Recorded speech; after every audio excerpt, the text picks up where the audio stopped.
to the RunnerX podcast, where we talk about all things running.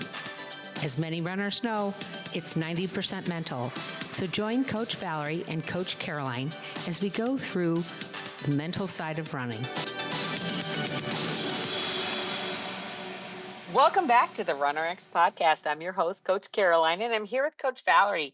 Coach, it's so interesting to me. You know, I get, I'm no longer like blue check marked on X, so I get all these ads. And I recently saw one about, oh, if you want to lose weight, these things aren't the way. You really, and, you know, you open it up and you go in and it's like, it's all about your VO2 max. I'm like, what? So can you talk about VO2 max and why it's such a gimmick? And I'm going to call it a gimmick right now because like what it is and why they are talking about it and why it is a gimmick. I know it's because we have too many metrics on our watches. Yeah. So what VO2 max is, it's your body's ability to use the oxygen it takes in. So all of us obviously are, aerobic creatures and we breathe in and out. So some people have, when they take in oxygen, they can extract a lot more out of the air than other people and actually use it. So a lot of elite athletes have been measured with like really high VO2 maxes. And then the idea is they're more efficient because they can get more oxygen, which by the way is why there's so many drugs out there. It's like almost all of the performance enhancing drugs in endurance are about trying to get more oxygen out into the muscles. I mean, right? More work to be done. So what's a challenge is VO2 max is very genetic. You are born with pretty much a predetermined VO2 max. And for most of us, in that first 6 weeks of exercise is when you see the most improvement in VO2. And then past that, it's just like everybody else. You got to train, you got to do your work, you got to do, you know what I mean? And so, for example, like Lance Armstrong had one of the highest measured VO2 maxes when he was competing, yet he still did drugs. And I tell people, like, that's the challenge with just because your body has this efficiency, it doesn't create skill, it doesn't create talent. See? So same thing, like we had a marathoner, I want to think Joe Benoit Samuelson also had one of the highest VO2s, like 92%. And by the way, when I was in college, we did a ton of VO2 max testing because it was new.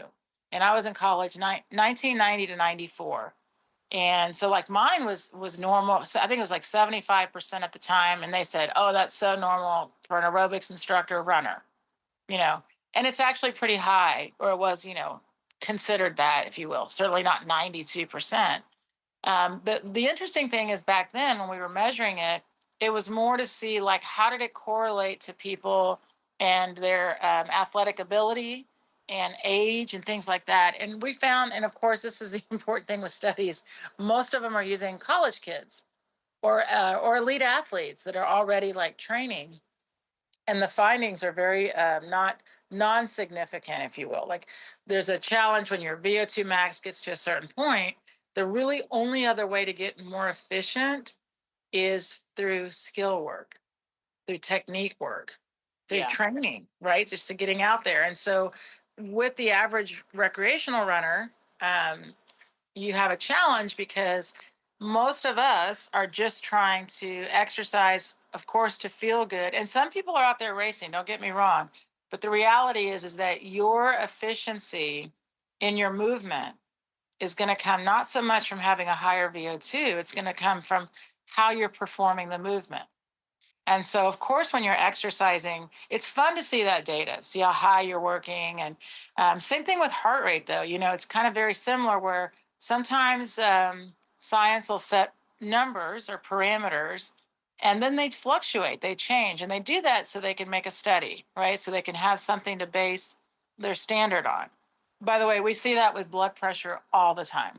The numbers are always changing because science changes or you learn new things. So the same with VO2. The reality is that from 1990 to today, VO2 itself hasn't changed.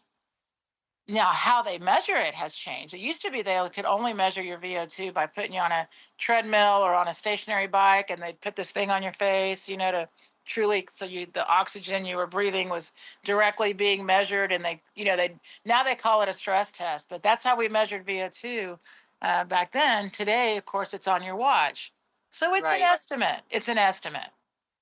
And these, by the way, a lot of these numbers, because people like having data. It's the same thing. It's like, my gosh, that you can now see like heart rate, valve resting. Like it's too much for people, to be honest. Like there's so much, um, trying to get you to, and a lot of it's just trying to get you motivated because you want to keep seeing these changes. I want to see that I'm improving. I want to see these numbers, right? Same thing like heart rate. If people tell you you're supposed to be at this heart rate, well, same thing. When I was in college, we used all the same metrics for testing, and we found that most people, um, their heart rates didn't line up exactly in this 226 or 220 minus your age. And Carbonin himself, who developed that formula, said, "This is just an average, guys. I'm just doing this to have a base of measure for these studies." So just keep in mind, when you read things like this, if it's something that's the newest thing, is it though? Yeah, Because it's there's that's been a lot of exactly really right. good athletes for a lot of years. And then this is the same thing, by the way. Like, why do they keep creating more and more super shoes, right? If really VO2 max was the answer. Like, I always tell people, look at everything around.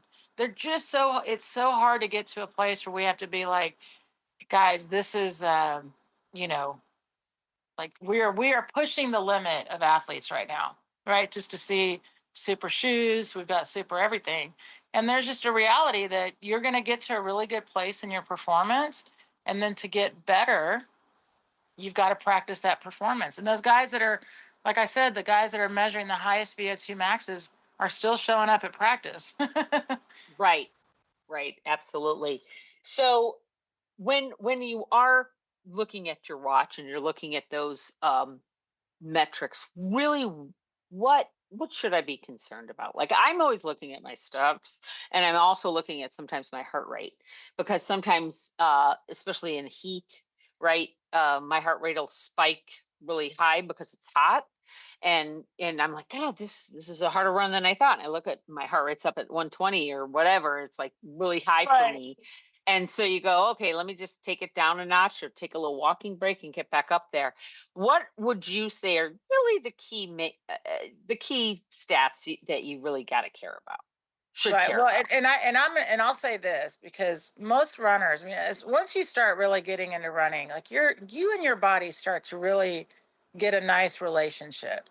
So for a lot of people, that's why you always hear elite runners talking about easy runs, because if your run is like fully to go full out, whether it's on a track or on a training run, and you really are working at 90 up of your heart rate max, then you understand the reality of what's a hard run, what's an easy run, right? And that's very Right. different.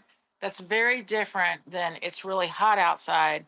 So I need to alter my performance because my performance is certainly not going to be top when it's humid and hot outside. Like that's in 100%. So then you have to go both by number and by feel, right? If you really know your heart rate parameters, like what we do for a lot of our runners, I always tell them to check your heart rate with will it come down? Endurance heart rate, if you stopped running or you stopped your sprints, whatever you were doing, and you checked your heart rate, does it get back down to 120 within about a minute and a half? And if it's not getting back down, you are over fatigued, and that's important. However, if you're just winded because you're tired, right? So I tell people, like, again, with us, we're all about if it doesn't feel good, you're not getting the stimulus you want out of what you're doing, stop for a second and reset, right? So if it is hot outside, maybe drink some water, like, those kinds of things you need to think about. But metric wise, try to go by feel and then check that feel with the number, like you just said, oh man, I'm not feeling that great. Like, and then you can be like, well, it's hot outside. So that makes sense. Right. Right. Versus like, gosh, I got a good night's sleep. I ate well. The weather's fine. What's wrong? See what I mean? Yeah. And I talk to Absolutely. my runners about that because this is kind of funny. When I first started teaching running, it really was only injured people, and it's still basically only injured people. But they always were like so scared of losing their fitness. Yeah. That's the fear, right? If I can't run, I'm losing my fitness. Even like stopping at a stop sign was like, oh my gosh, do I run in place? What do I do? Right? This fear of like, I'm losing fitness. I'm like, well, actually, your body is really amazing. And if during a run you have to stop and reset, nothing happens. In fact, Right. your body usually says thank you. I mean, Yeah. that's seriously, that's the reality. So when you start a relationship with your body and you start to listen, you actually will start to realize you're controlling those numbers. If you're not feeling good, what can you do to feel better? And it could be nutrition or hydration, but it also could be lift your line. Like we give you so many tools to help you in how you feel. Anyway, I'm laughing because when I first started teaching running and I would ask someone, how do you feel? And they're like, what do you mean, how do I feel? I'm like, well, I mean, you can feel pain, which is why you're here. You see what I mean? Right. Like runners weren't connecting with anything other than the end result. I got it done. How did I had a great run. I finished it. I finished Right. in the I time I struggled wanted. through But it usually, or right, yeah. I soldiered through it. And if I hurt, I gritted through and I still see what I mean? Like we didn't have a real good connection of how running should feel. I mean, Right. when I first met people, they were like, "What do you mean feel?" Like, like, Yeah. running's hard, And I would ask people, "Well, what is running?" Well, running is breathing hard. Running is moving fast. Like they didn't. I'm telling you, if you don't really understand what running is and what running should actually feel like, then you're not really measuring parameters either. You're just getting these numbers off your watch that are telling you. You see what I mean? Yeah. Yeah, So it's like if absolutely. you're getting really winded all the time and you think, well, it's because my VO2 max is too low. And I'm like, well, you don't know if it's because your VO2 max is too low. It's probably because you're moving inefficiently. Let's see if we can help you move more efficiently. And then I bet one, you'll see those numbers kind of start to change because you're actually using oxygen like you're supposed to and you're moving more efficiently. So I would keep that in mind. If you're not seeing the numbers you like, let's talk about your movement. But also check how you're feeling first and then check it against that data. Absolutely. So, guys, if you are interested in finding out a little bit more about working with Valerie and getting into having her watch you run, maybe being coached in real time on a Zoom, which we do quite often, when we can get people to actually get on the Zoom. We have them at versatile times, but some people maybe they're just a little tired of Zooms. I get that. We would love to have you join us in the membership. You can go to runrx.fit, that's runrx.fit, or you can go to our app. Just look up the RunRx Academy and come into our app. We try to put free content. I'll be moving some videos around. We have the 3-2-1 run that's free, and you can kind of get started, or you can join in the membership right from there. And all of the videos are right there in one location, so you don't have to pop out and come back in. It's all right there. And we are working on moving our community from Facebook into the app. So if you have a question or you want to check on something with Valerie, you can do it right there in the app. So look for that in 2026. We'll be sending out emails. So make sure you're on our list. Thanks, guys. Thank you for joining us on the RunRx podcast. If you'd like to know more, join us at www.runrx.fit. And if you have additional questions that you'd like answered on the podcast, email us at support@runrx.fit.